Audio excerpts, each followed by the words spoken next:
I followed 100 seniors for 90 days. The difference was shocking.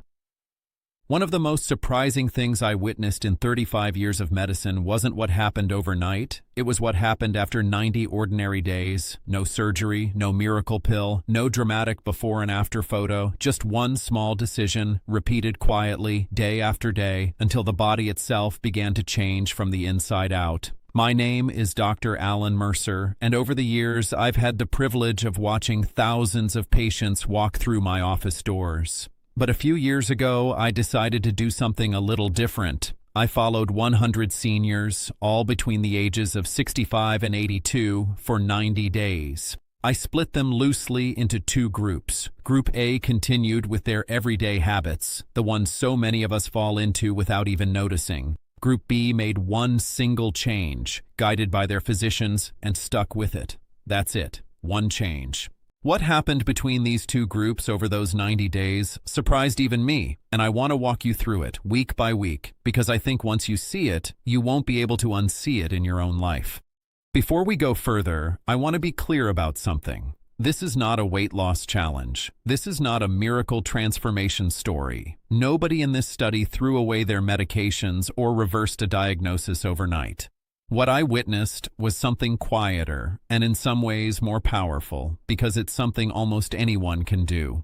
The single change most of Group B committed to was walking daily.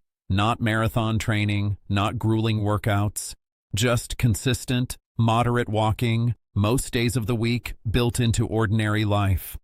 Let me introduce you to two people whose stories became the heart of this study. Robert was 71, retired, and spent most of his days in his recliner, remote control in hand. Eleanor was 68, and though she still moved around her house, she'd quietly stopped going on her old evening walks a few years earlier, telling herself she'd start again when the weather was better.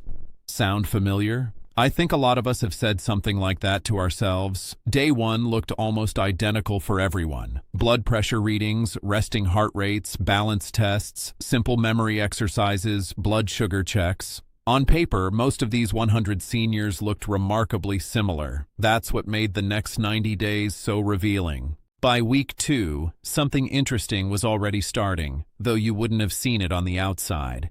Inside the body, when someone begins walking regularly, the blood vessels start responding almost immediately. Each walk creates a gentle increase in blood flow, and that increased flow encourages the inner lining of the arteries, called the endothelium, to release more nitric oxide. This is associated with healthier, more flexible blood vessels over time. Meanwhile, in Group A, life carried on as usual. No judgment there. Most of us have been in that chair too. But here's where it gets interesting. Harold, 74, a retired postal worker, told me something in week 2 that stuck with me. He said, "Doc, I don't feel any different yet, but I'm sleeping better."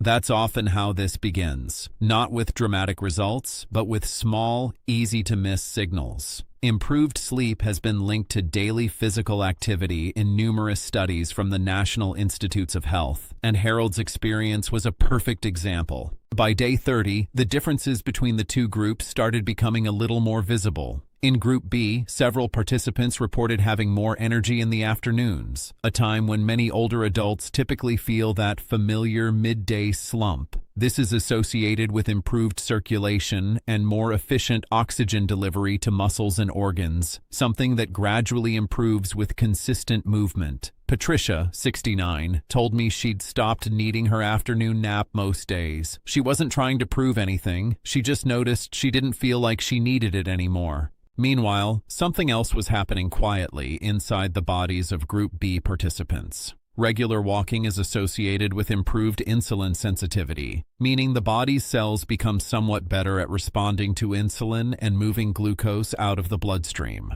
For some participants managing blood sugar concerns, their physicians noted modest improvements in their readings, always in coordination with their existing treatment plans. I want to be very clear here. Nobody stopped their diabetes medication. Nobody should ever do that without a physician's guidance. But the body was doing a little more of the work on its own. But what happened after day 60 surprised even me. By day 60, the differences weren't subtle anymore. Several members of Group B had measurable improvements in their blood pressure readings, something the American Heart Association has long associated with regular, moderate exercise. Walter, 76, had struggled with borderline high blood pressure for years. His physician noted a gentle downward trend in his numbers, alongside his existing medication, not in place of it. Walter told me, "I thought this was just going to be about my legs. I didn't expect it to help my heart too. But that's exactly how the body works. It's all connected." Something remarkable was also happening in the brain. Regular aerobic movement like walking has been linked to improved blood flow to the brain, and some research from Harvard Health suggests this may support memory and cognitive function over time. Margaret, 72, had been quietly worried about her memory for the past year. She wasn't diagnosed with anything, but she'd started forgetting where she put things, forgetting names during conversations. By day 60, she told me, almost surprised at herself, that she felt sharper. "I don't know if it's the walking," she said, "but I feel more like myself." I explained to her that while we can't promise this for everyone, the connection between physical activity and brain health is one of the most well-supported findings in preventive medicine today. Meanwhile, in Group A, life continued much the same as it had on day 1. I don't say this to shame anyone. Genuinely, I don't. Many of these participants had real barriers: joint pain, fear of falling, exhaustion, lack of motivation, the same barriers so many of us face. But without that one change, their bodies simply continued along the path they'd already been on. Then something unexpected happened that I didn't anticipate when I started this study: balance. I expected the cardiovascular changes, I expected the blood sugar improvements, but the balance improvements surprised me the most. Regular walking strengthens the small stabilizing muscles in the legs, hips, and core, and this is associated with a meaningfully reduced risk of falls, according to CDC data on fall prevention in older adults. Dorothy, 78, had fallen twice in the 2 years before the study, both times in her own kitchen. By day 60, her physical therapist noted improved single-leg stance time during a routine balance assessment. Dorothy told me, half joking, "I finally trust my own 2 feet again." For someone her age, that trust isn't a small thing. That trust is independence. The biggest surprise came near the end. By day 90, the 2 groups looked, in many ways, like they belonged to entirely different studies. Group B participants, on average, reported more energy throughout the day, more consistent sleep, improved mood, and greater confidence in their physical movement.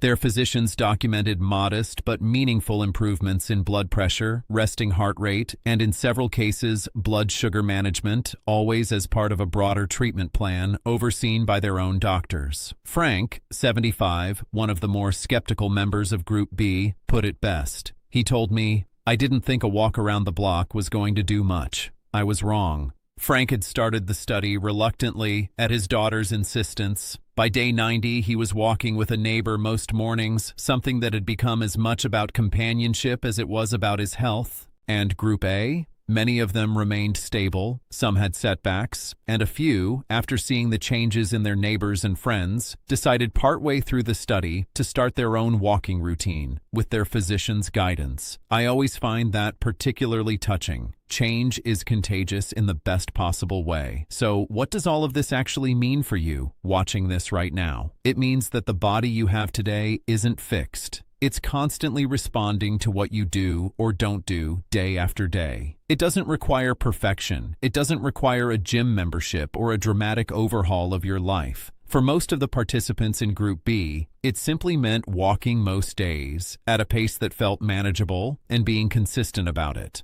I want to be honest with you, because that's always been my approach in 35 years of practice. Not everyone will experience identical results. Every person's body, medical history, and circumstances are different. Some of you may have joint conditions, heart conditions, or other health concerns that require special guidance before increasing physical activity. That's not a reason to give up. That's a reason to talk with your own physician about what a safe, appropriate walking routine might look like for you specifically. What I witnessed over these 90 days wasn't magic. It was biology, quietly and faithfully doing what it's designed to do. when given the chance. Small choices, repeated consistently, become big differences over time. That's really the whole story. If there's one thing I hope you take from Robert, Eleanor, Harold, Patricia, Walter, Margaret, Dorothy, and Frank, it's this. It's never too late to start, and it rarely takes as much as we think it does. Talk with your physician about what's right for your body, your history, and your goals. Then take that first walk. Not because it will transform your life overnight, but because 90 days from now, your body may be quietly thanking you for it.